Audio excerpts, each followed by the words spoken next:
pinakamataas na pagpupuri, pagluwalhati at pagdarakila, pagsamba sa ating pinakamamahal na Isus lamang, dobling paggalang sa ating dearly beloved Evangelist Willie Estrada Almeda sa pag-alaala sa mga naiwang turo at aral ng ating beloved Assistant Pastor Lina C. Almeda at sa ating beloved Pastor Willie Estrada Almeda, sa mga beloved children, sa inyong mga minamahal kong kapatiran, sa lahat ng mga manggagawa, preacher, na narito. Magandang gabi po sa bawat isa. Pinasalamatan ko mga minamahal ang ating pinakamamahal na Panginoon dahil sa nagtalikod na taon mga minamahal 2025, talagang pinanghawakan tayo ng ating mahal na Panginoon. Hindi lang isa, hindi lang dalawa, kundi tayong lahat mga minamahal. Grabe mga minamahal ang pag-ibig ng mahal na Panginoon sa bawat isa sa atin. Dahil talagang kung isipin mga minamahal, talaga pong ang paglingkod sa mahal na Panginoon, mahirap na bagay mga minamahal. Pero pag tayo mga minamahal talagang nagpasakop sa ating malapit, nariyan talaga mga minamahal ang paggabay at patnubay. Kaya naman narito ang tagumpay mga minamahal pinagkaloob ng mahal na Panginoon sa bawat isa. Labis ko po yung pinasalamatan sa ating mahal na Panginoon mga minamahal dahil talaga pong napakabuti niya. Lahat tayo na pinagpala ng mahal na Panginoon mga minamahal dito sa Dako ng Salog dahil maliban po sa kani-kanya nating mga pamilya, nariyan po talaga na ang bahay sa ambahan natin, grabing improvement mga minamahal. Kaya grabing pasalamat ko mga minamahal sa ating mahal na Panginoon dahil noon mga minamahal talagang grabing hirap na sa paglingkod pa lang, pagdalo pa lang namin sa banal na gawain kung na inyo pong natunghayan mga minamahal na talaga pong nagkatipon na po kami niyan dyan sa bahay namin na yan mga minamahal noon. Lahat na po kami dyan intact na pero walang mga pera, walang inaasahan na masasakyan. Pero ang mahal na Panginoon mga minamahal, hindi kami pinabayaan, hallelujah.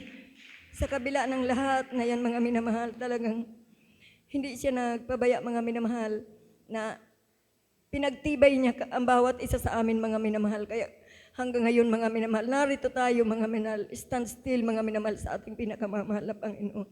Labis ko po yan pinasalamatan sa mahal na Panginoon dahil pag nakita ko po yung kalagayan natin dito sa Dako ng Salog na talagang noon po talaga, kung makita mo grabing mga hikahos talaga nga mga minamahal na ang bawat pamilya na nariyan ang mga kahirapan talaga mga minamahal, pinansyal, mga minamahal, grabe talaga. Grabing kahirapan ng bawat pamilya dito mga minamahal, pero kailangan naming pag walang pamasahe, pag overnight maglakad talaga galing ng Salog to Tigaon.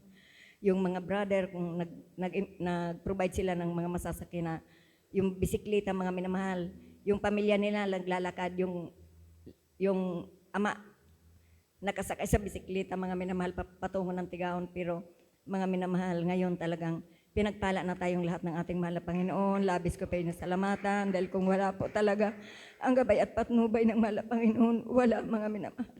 Walang tagumpay tayong makakamtan, hallelujah.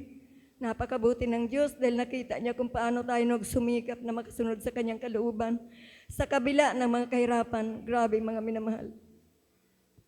Maalala ko noon mga minamahal, pag sila Brother Eli noon mga minamahal, may tricycle sila pero yung tricycle nila hindi naman brand new mga minamahal. Sa dami ba naman naming magkakapatiran mga minamahal. Lahat kami nakaabang sa pag-alis ni Brother Eli. Kaya gabi na hindi pa rin sila umaalis. Hinintay nilang makatulog yung ibang kapatiran kasi hindi naman po talaga kami magkakasya. Pero ang Diyos mabuti mga minamahal, talagang ngayon mga minamahal, napakabuti ng Diyos dahil ang gawain dinako niya dito sa Dako ng Salog na hindi na tayo mamamasahe, hindi na kailangan ng pera.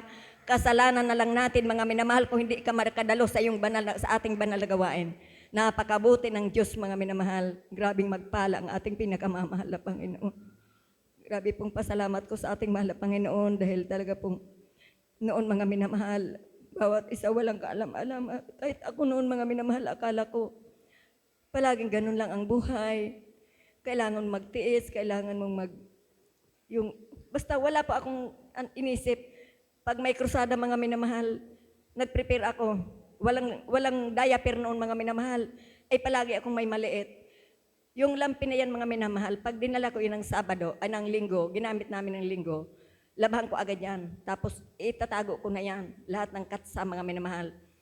para i-prepare ko yan kung may krusada kaming pupuntahan. Nakaprepare na yan doon. Hindi ko na yan gagamitin hanggang sa krusada ko lang po yan gagamitin.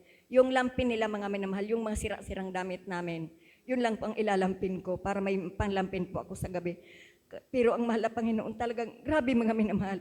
Yung mga ginagawa natin noon mga minamahal, nagbunga ang lahat mga minamahal. Hallelujah. Kaya hindi ko po maubos maisip mga minamahal na talagang ang Diyos na ating pinaglingkuran, walang katulad. Wala na po talaga tayong hahanapin pa. At wala na tayong mapupuntang iba maliban sa Kanya. Dito lang po yan sa ating banal na gawain nagaganap. Kaya napakabuti ng Diyos. Wala na pa akong ibang masabi mga minamahal. Talagang iisa lang masasabi ko mga minamahal. Totoo at buhay ang ating pinakamamahal na Panginoon at ating pinaglilingkuran dito sa gawain na to. Dahil lahat ng private ebidensya, nakita ko na po sa gawain na to. Sa loob ng 35 years na aking paglilingkod mga minamahal, ipinakita niya sa akin lahat ng private ebidensya na siya lang ang buhay na Diyos na nag-iisa dito sa gawain ito mga minamahal. At wala ka ng ibang matatagpuan pang iba. Kaya ang lahat ng kapurihan at ang kapasalamatan tanging sa ating pinakamamahal na Pang-Isus lamang.